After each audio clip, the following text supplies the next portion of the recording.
So good day everyone. So our topic in this video will be library management system on database. So in the first form, the unnormalized form is the table is part of the library management system that tracks which students borrowed which book and the related details of the loan. So each column has a specific piece of information. This row shows a single transaction, one student borrowing two books. So in the second normal form, every non-key attribute depends on the whole primary key, not just part of it. So there are no partial dependencies. This mainly matters when the primary key consists of more than one column. If you have a composite key, example student ID, book ID, then all other columns in the table must be completely linked to both of those key parts, not just one. If a non-key column depends only on part of that key, not the entire key, the table is not in second normal form and should be split into smaller tables to avoid redundancy. As you can see, in the unnormalized form, we only used one column, but in 1NF, we use two columns, and it's already organized. It is already in 1NF, meaning each column contains atomic or single values and there are no repeating groups. So third normal form 3NF in a library management system.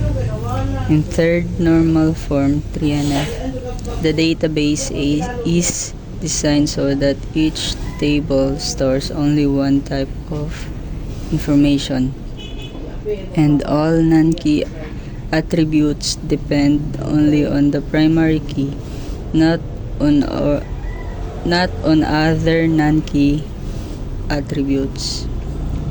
This removes redundancy and improves data integrity. 3NF student table stores student-related information only. Example fields: student ID, PK, student name, department, contact. Purpose: keeps student data separate so it does not repeat every time a book is issued.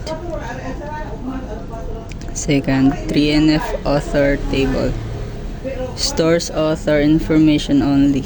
Example fields: author ID, PK, author name, nationality. Purpose: avoids repeating author details for every book written by the same author. Third, 3NF book table stores book specific information. Example fields: book ID, PK, book title, author ID, FK, publisher, category.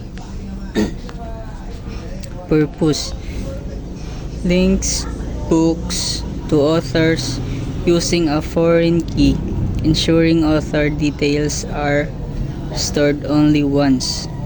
Fourth, 3NF issue table stores borrowing transaction records.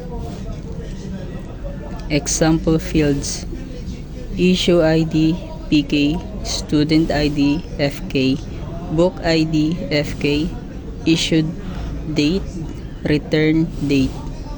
Purpose: tracks which student borrowed which book and when, without duplicating student or book data.